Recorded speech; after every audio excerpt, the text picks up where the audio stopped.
এর আগের দিন আমরা আলোচনা করেছিলাম লিঙ্কেজ নিয়ে। লিঙ্কেজ বলতে আমরা কি বুঝেছিলাম না, যখন হোমোলোগাস ক্রোমোজোমের এক হোমোলোগাস ক্রোমোজোমের জোড়ার একটি ক্রোমোজোমে অবস্থিত যে জিনগুলির মধ্যে একসাথে পরের জনুতে যাওয়ার একটা প্রবণতা দেখা যায়, এটাকে আমরা বলছি লিঙ্কেজ। কিন্তু লিঙ্কেজ অনেক সময় আমরা দেখতে পাই যে সেই লিঙ্কেজটা, সে প্রবণতা থাকলেও সবসময় সে যেতে পারছে না। কেন যেতে পারছে না? তার কারণ হচ্ছে ক্রসিং ওভার। অর্থাৎ আমরা লিঙ্কেজকে যদি একটা সাইড ধরি, তাহলে জিনের যে মানে রিকম্বিনেশন হয় বা নতুন ভ্যারিয়েশন বা নতুন ধরনের যে জিন বা চারিত্রিক বৈশিষ্ট্য পাওয়া যায় প্রাণীদের মধ্যে, সেটার কারণ কিন্তু হয়ে দাঁড়ায় কি? Crossing over. অর্থাৎ লিঙ্কেজ একদিকে যেরকম পূর্ববর্তী জনুর গুণাগুণকে পরবর্তী জনুতে স্থানান্তরিত করে, ঠিক অন্যদিকে ক্রসিং ওভার কী করে না, পূর্ববর্তী জনুতে অবস্থিত যে বিভিন্ন জিনগুলো, সেগুলোর মধ্যে অদল বদল ঘটিয়ে নতুন কিছু বৈশিষ্ট্য নতুন জনুতে আনার চেষ্টা করে। তো আমরা দেখে নেব প্রথমে ক্রসিং ওভার কাকে বলবো। ক্রসিং ওভার যে পদ্ধতিতে মিওসিসের প্রোফেজ 1 দশায় প্যাকাইটিন উপদশায় দুটি সমসংস্থ ক্রোমোজোমের নন সিস্টার ক্রোমাটিডের মধ্যে খণ্ড বিনিময় হয় এবং ফলস্বরূপ জিনের পুনঃসংযুক্তি ঘটে, তাকে ক্রসিং ওভার বলে। এখানে কয়েকটা জিনিস প্রথমে আমাদেরকে বুঝতে হবে। কি বলা হচ্ছে? প্রথমে বলা হচ্ছে দশাটা কোনটা। দশাটা হচ্ছে কোষ বিভাজন ক্রসিং ওভার শুধুমাত্র মিওসিসে হয়, অর্থাৎ মাইটোসিসে কিন্তু কখনোই ক্রসিং ওভার হয় না। কোন দশাতে হয়? 1। ঠিক আছে, প্রোফেজ 1 দশায় হয়। প্রোফেজ 1 দশায় তোমাদের ক্লাস 11-এ তোমরা যদি কোষ বিভাজনটা পড়ে থাকো, তাহলে দেখতে পাবে যে প্রোফেজ 1-এর ভেতরে আরও কয়েকটি উপদশা ছিল। সেই কোন উপদশায় ক্রসিং ওভার হয়? প্যাকাইটিন উপদশায় এই ক্রসিং ওভার ব্যাপারটা ঘটে থাকে। অর্থাৎ ক্রসিং ওভার ব্যাপারটা মিওসিসের প্রোফেজ 1 দশার প্যাকাইটিন উপদশায় ঘটে থাকে। এবার দেখবো আমরা কাদের মধ্যে হয়। দেখতে গেলে আমাদেরকে আগে জানতে হবে হোমোলোগাস ক্রোমোজোম কাকে বলে। হোমোলোগাস ক্রোমোজোম কাদেরকে বলবে না, আমরা যখন মানুষের ক্ষেত্রে বলি ক্রোমোজোম সংখ্যা কত, তখন আমরা বলি কি 23 জোড়া, তাই তো, বা 44টা ক্রোমোজোম। কেন আমরা জোড়া বলি, জোড়ায় বলি? কেননা ক্রোমোজোমগুলো জোড়ায় অবস্থান করে। ঠিক আছে, অর্থাৎ তারা জোড়ায় অবস্থান করে। তো সেই জন্য আমরা 23 জোড়া বা 22টা আলাদা ক্রোমোজোম বলে থাকি। তো এই প্রত্যেক একটি জোড়ায় যে দুটি ক্রোমোজোম থাকে আর কি, সেই প্রত্যেক একটিকে অপরটির হোমোলোগাস ক্রোমোজোম বলা হয়। ঠিক আছে, এরপর আমরা আসবো নন সিস্টার ক্রোমাটিড কাকে বলা হয়। এইবার দেখব আমরা যে নন সিস্টার ক্রোমাটিড কাকে বলছি আমরা। না, আমরা জানি যখন কোষ বিভাজনের আগে যখন এস ফেজ চলে, অর্থাৎ আমরা যদি এটাকে কোষ বিভাজনের ধরি, তাহলে এটা জি ওয়ান, এটা এস, এটা G2, আর এটা মাইটোসিস বা মিওসিস দশা। তো আমরা জানি এই এস দশায় কি হয় না, এই এস দশায় ডিএনএর রেপ্লিকেশন হয়, অর্থাৎ ডিএনএটা আবার তার ডুপ্লিকেট আরেকটা ডিএনএ তৈরি করে। একটা ক্রোমোজোমের মধ্যেই দুটো ডিএনএ অবস্থান করে এই এস ফেজে। তো এবার সেটা পরবর্তীকালে কি হয় না, প্রোফেজ 1-এর মধ্যে গিয়ে যখন এই দুটো ডিএনএকে আলাদা আলাদা ক্রোমাটিড রূপে দেখা যায়। কীরকমভাবে দেখা যায়? ক্রোমাটিড রূপে। এই দেখো, এইরকমভাবে আমরা দেখতে পাই ইউজুয়ালি ক্রোমোজোমকে। এটা একটা ক্রোমাটিড, এটা একটা ক্রোমাটিড। একটা ক্রোমোজোমে যে দুটো ক্রোমাটিড থাকে তাদেরকে বলা হয় কি? Sister chromatid. সিস্টার মানে বোন, সিস্টার ক্রোমাটিড বলা হয় তাদেরকে। এইবার তাহলে নন সিস্টার ক্রোমাটিড আমরা কাকে বলবো? নন সিস্টার ক্রোমাটিড বলবো দুটো ক্রোমোজোম রয়েছে, দুটো ক্রোমোজোমের তাহলে কটা ক্রোমাটিড? 1, 2, 3, 4। এবার দুই নম্বর যে ক্রোমাটিডটা এইটা, সেটা কিন্তু 3 বা 4-এর সিস্টার ক্রোমাটিড নয়, তা এরা কিন্তু নন সিস্টার ক্রোমাটিড। অর্থাৎ হোমোলোগাস ক্রোমোজোমের দুটো আলাদা আলাদা ক্রোমোজোমের মধ্যেকার ক্রোমাটিডগুলি পরস্পরের নন সিস্টার ক্রোমাটিড। তাহলে ক্রোমোজোমের ক্রসিং ওভার কোথায় ঘটে থাকে? নন সিস্টার ক্রোমোজোমে।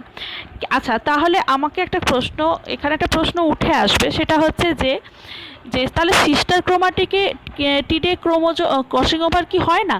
আচ্ছা, সিস্টার ক্রোমাটিডে কিন্তু কখনোই ক্রসিং ওভার হবে না, কারণ সেখানে ক্রসিং ওভার হওয়ার কোনো দরকারই নেই। কেন দরকার নেই? আমরা প্রথমেই বললাম সিস্টার ক্রোমাটিড কীভাবে তৈরি হয়। সিস্টার ক্রোমাটিড তৈরি হয় ক্রোমোজোমের মধ্যে যে ডিএনএটা রয়েছে সেই ডিএনএটা রেপ্লিকেশন হয়। রেপ্লিকেশনের মানে কি না, এখানে যা যা ছিল সবগুলো আরেকটা ডিএনএ নিয়ে আরেকটা ডিএনএতে সেই সমস্ত চরিত্র বা সমস্ত ধরনের যে কেমিক্যাল যে বন্ড বা বলো বা নাইট্রোজেন বেস বলো, সমস্ত কিছু দিয়ে একদম ডুপ্লিকেট আরেকটা রেপ্লিকা আরেকটা ডিএনএ তৈরি হয়। অর্থাৎ তার যে জিনের যে তার যে দুটি ডিএনএর মধ্যে অর্থাৎ দুটি ক্রোমাটিডের মধ্যে একটি ক্রোমোজোমে অবস্থিত দুটি ক্রোমাটিডের মধ্যে জিনের যে বৈশিষ্ট্য বা জিনের যে চরিত্র সেটা সম্পূর্ণ এক। অর্থাৎ অদল বদল হয়ে কিছুই তো লাভ হবে না। সেই জন্য নন সিস্টার ক্রোমাটিড এটার সাথে এটা বা এটার সাথে এটা বা এটার সাথে এটা বা এটার সাথে এটা। তো নন সিস্টার ক্রোমাটিড এইভাবে, এই নন সিস্টার ক্রোমাটিডের মধ্যে এই ক্রসিং ওভারটা হয়ে থাকে, কেননা এই ক্রোমোজোমটার মধ্যে কিছু প্রচ্ছন্ন গুণ থাকবে বা একই জিনের অন্যরকম কোনো চরিত্র বলতে যেরকম আমরা দেখেছিলাম লম্বার জিন, বেটের জিন, এখানে হয়তো লম্বার জিন রয়েছে, এখানে রয়েছে বেটের জিন। তো এরকমভাবে সমস্ত ক্রোমোজোমগুলোতে থাকে। এই গেল আমাদের, আমরা বুঝলাম কি তাহলে ক্রসিং ওভার হবে কোথায়? ক্রসিং ওভার হবে হচ্ছে সমসংস্থ ক্রোমোজোমের মধ্যে, কিন্তু নন সিস্টার ক্রোমাটিডের মধ্যে খণ্ড বিনিময় হবে, মানে কিছু খণ্ড এই নন সিস্টার ক্রোমাটিড থেকে ওখানে আসবে, আবার ওখান থেকে কিছু অংশ এখানে যাবে। ফলস্বরূপ কি হবে? জিনের পুনঃসংযুক্তি ঘটবে এবং একে বলা হয় কি? Crossing over. তাহলে ক্রসিং ওভারের স্থানও আমরা জেনে গেলাম। কোথায় হয়? মিওসিসে ক্রসিং ওভার হয় শুধুমাত্র মিওসিসে, শেষে কিন্তু ক্রসিং ওভার হয় না। কোন দশায় হয়? প্রোফেজ 1-এ। কোন উপদশায় হয়? প্যাকাইটিন উপদশায়। ঠিক আছে, এগুলো কিন্তু শর্ট কোয়েশ্চেন পড়ে। চলে যাচ্ছি পরের পেজে। ক্রসিং ওভার কিভাবে হয়, অর্থাৎ ক্রসিং ওভারের পদ্ধতি। এটা আমরা দেখলাম যে মিওসিসের প্রোফেজ 1 দশার প্যাকাইটিন উপদশায় হয়। প্রথমে কি হয় না, এই দুটো হচ্ছে কি? Homologous chromosome. ঠিক আছে, এটা লেপ্টোটিন দশায় আছে, এরা বেশ একটু ঘন হয়েছে বা অর্থাৎ একটু স্থূল হয়েছে। ঠিক আছে, স্থূল হওয়ার পর কি হচ্ছে না, এরা জাইগোটিন দশায় চলে যাচ্ছে। ঠিক আছে, জাইগোটিন দশায় গিয়ে কি করছে না, জাইগোটিন দশায় গিয়ে ক্রোমোজোমগুলো পাশাপাশি এসে জোড় বাঁধে। দেখো, জোড় বেঁধেছে কিছু কিছু জায়গাতে, মানে অ্যাটাচড হয়েছে। তো এটাকে কি বলা হচ্ছে? বাইভ্যালেন্ট। এটাকে বলা হচ্ছে বাইভ্যালেন্ট, লেখা আছে দেখো। এইবার এটা হচ্ছে জাইগোটিন দশায়। জাইগোটিন দশায়ের পর যাচ্ছে প্যাকাইটিন দশায়। প্যাকাইটিন দশায় গিয়ে তারা কি করছে না, তাদের মধ্যে খণ্ডের বিনিময় হচ্ছে। যদি তোমরা পরিষ্কারভাবে দেখতে পাবে, দেখো যে দুটো ক্রোমোজোম আমি এঁকেছি তার একটা হলুদ রঙের আর একটা নীল রঙের। এই হলুদের একটা অংশ নীলের দিকে গিয়ে নীল হয়ে গেছে, আর একটা নীলের অংশ হলুদের দিকে এসে হলুদ হয়ে গেছে, আর এটা দেখো নীল হয়ে গেছে। তো এরা কি তাহলে খণ্ড বিনিময় করেছে? এর কিছুটা নীলের অংশ ওর হলুদে এসছে, কিছুটা হলুদের অংশ নীলে এসছে। তো আমি এটা বোঝানোর জন্য আলাদা আলাদা রং দিয়ে করেছি। ঠিক আছে, প্যাকাইটিনে এসে কি করছে না, এরা একটা টেট্রাড গঠন করছে। টেট্রাড কি সেটা আমরা একটু পরেই আমরা আরেকটু ডিটেলে জেনে নেব। প্যাকাইটিনে এসে এরা খণ্ড বদল হচ্ছে। ঠিক আছে, এরপর কি হবে? নন সিস্টার ক্রোমাটিডের মধ্যে অংশ বিনিময়ের হবে এবং কায়াজমা গঠন করবে। কায়াজমা কি সেটাও আমরা একটু পরে দেখব। কায়াজমা গঠন করবে।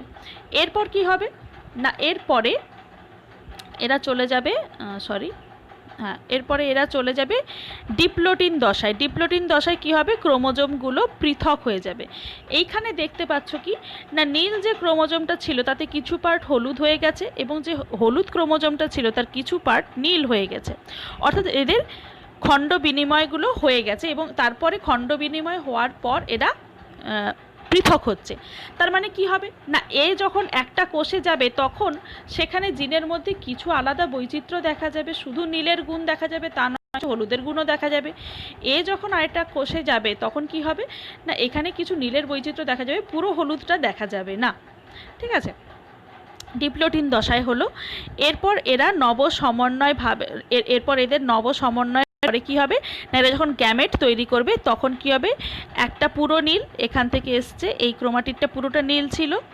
আচ্ছা, এটা কি হবে না, একটু রিকম্বিনেট, একটু হলুদ বাকিটা নীল, আর এখানেও একটা পুরোটা হলুদ, একটা পুরো হলুদ একটু নীল রয়েছে। তার মানে 4 ধরনের আমরা এখানে গ্যামেট পাবো, নবসমন্বয়যুক্ত গ্যামেট। এই গেল তোমাদের মোটামুটিভাবে ক্রসিং ওভারের পদ্ধতি। এরপরে আমরা চলে যাব ক্রসিং ওভার সংক্রান্ত কিছু প্রশ্নে, যেগুলো প্রায়শই পরীক্ষাতে এসে থাকে। প্রথমে যেটা কি সেটা হচ্ছে সাইন্যাপস। প্রথমে আমরা আসছি সাইন্যাপসে। সাইন্যাপসটা ব্যাপারটা কি না, সাইন্যাপসে দেখো, সরি,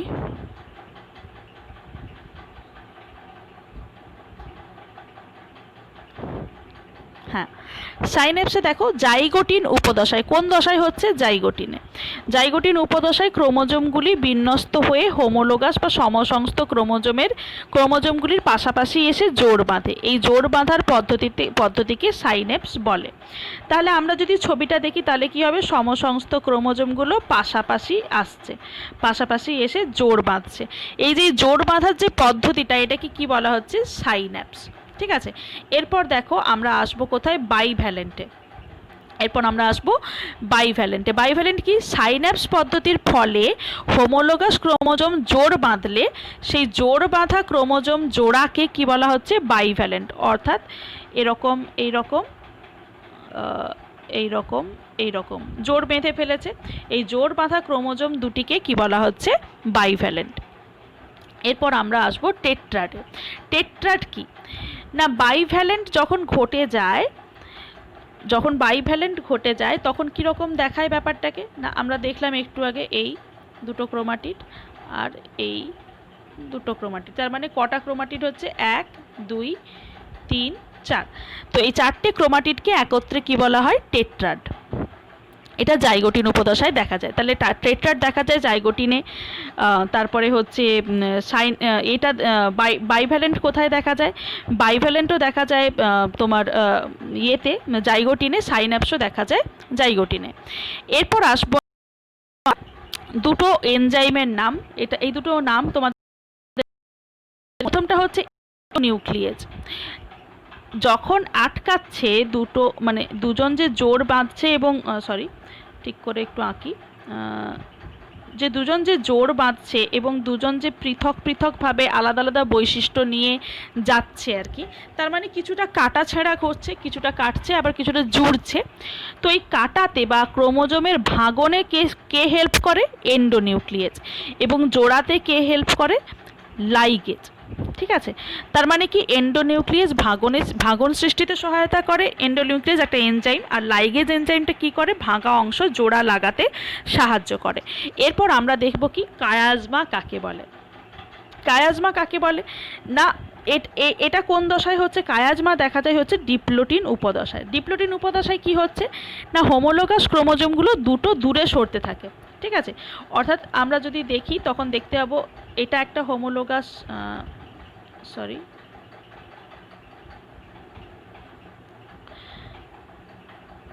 এটা একটা ক্রোমোজোম, তার হোমোলোগাস ক্রোমোজোমটা ওপরের দিকে আমরা বলছি যে উপরে মানে কি করছে না, দূরে সরতে থাকছে। দূরে সরার সময় কি হচ্ছে না, এদের যে অংশটা জোড়া ছিল সেই অংশটা আটকে থাকে কিছুটা সময় অবধি, এবং সেটা মানে দূরে সরছে, বাকি অংশটা দূরে সরে গেলেও সেই অংশটা কিন্তু আটকে থাকে। নন সিস্টার ক্রোমাটিড দুটো যে অংশটা বিনিময় করছে, অর্থাৎ ক্রসিং ওভার করেছে যে অংশটা, সেই সংযুক্ত স্থানটাকে কি বলা হচ্ছে, কায়াজমা। সেই সংযুক্ত স্থানটাকে বলা হচ্ছে কায়াজমা। এরপর আমরা দেখব যে লিঙ্কেজ এবং ক্রসিং ওভারের মধ্যেকার সম্পর্ক। এটা একটু বোঝার চেষ্টা করো, কঠিন নয়, কিন্তু একটু মন দিয়ে বুঝলে তোমরা নিশ্চয়ই বুঝতে পারবে। আমরা দেখেছি কি একটা জিন, সেই জিনের মধ্যে কি আছে, অনেক জিন আছে, সরি একটা ডিএনএ, তার মধ্যে অনেক ধরনের জিন আছে, তাই তো। আমরা দেখতে পাই যে এই লিঙ্কেজ যে ব্যাপারটা, সেই লিঙ্কেজ ব্যাপারটা এই ধরো কাছাকাছি যে দুটো জিন রয়েছে সেই দুটো জিনের মধ্যে লিঙ্কেজের যে টান সেটা অনেকটা বেশি। তার সবুজ ধরো এর একটা জিন, তার পাশে একটা সবুজের জিন আছে, তারপরে গোলাপির জিন আছে, তো এরা তো কাছাকাছি রয়েছে, এদের মধ্যে টান অনেকটা বেশি। কার তুলনায়? না এই সবুজের সাথে বেগুনির তুলনায় টানের চেয়ে। যখন এই টান মানে এই দূরত্বটা দুটি জিনের মধ্যে যখন দূরত্ব বেড়ে যায় তখন তাদের ক্রসিং ওভার হওয়ার প্রবণতা কিন্তু বেড়ে যায়। যখন কাছাকাছি জিনগুলোর মধ্যে কিন্তু ক্রসিং ওভারের প্রবণতা অনেকটাই কম থাকে। তাই আমরা এটাকে বলতে পারি যে লিঙ্কেজের সাথে দূরত্বের একটা ব্যস্তানুপাতিক সম্পর্ক রয়েছে, অর্থাৎ দূরত্ব বাড়লে লিঙ্কেজ কমবে, এবং লিঙ্কেজ যখন কমবে তখন ক্রসিং ওভার বাড়বে। সুতরাং আমরা বলতে পারি লিঙ্কেজের সাথে ক্রসিং ওভারেরও একটা ব্যস্তানুপাতিক সম্পর্ক আছে। যে জিনগুলির মধ্যে লিঙ্কেজ প্রচুর বেশি সেই জিনগুলিতে ক্রসিং ওভার হওয়ার প্রবণতা অনেকটাই কম। যে জিনগুলির মধ্যে দূরত্ব অনেকটা বেশি, তার মানে তাদের মধ্যে লিঙ্কেজ অনেকটাই কম, সেখানে ক্রসিং ওভার হওয়ার প্রবণতা কিন্তু অনেকটাই বেশি।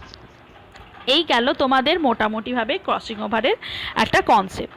তো ক্রসিং ওভার বিভিন্ন ধরনের হতে পারে। সিঙ্গেল ক্রসিং ওভার অর্থাৎ নন সিস্টার ক্রোমাটিডগুলোর মধ্যে একটা জায়গাতে ক্রসিং ওভার হতে পারে, আবার দুটো নন সিস্টার ক্রোমাটিডের মধ্যে আলাদা আলাদাভাবে ক্রসিং ওভার হতে পারে, আবার এক জোড়া যে নন সিস্টার ক্রোমাটিড সেখানে একের বেশিও ক্রসিং ওভার হতে পারে। ঠিক আছে, তো ক্রসিং ওভারকে নিয়ন্ত্রণ করে কারা? বুঝতেই পারছো, সেটা হচ্ছে লিঙ্কেজ একটা বড়োভাবে নিয়ন্ত্রণ করে। লিঙ্কেজ বেশি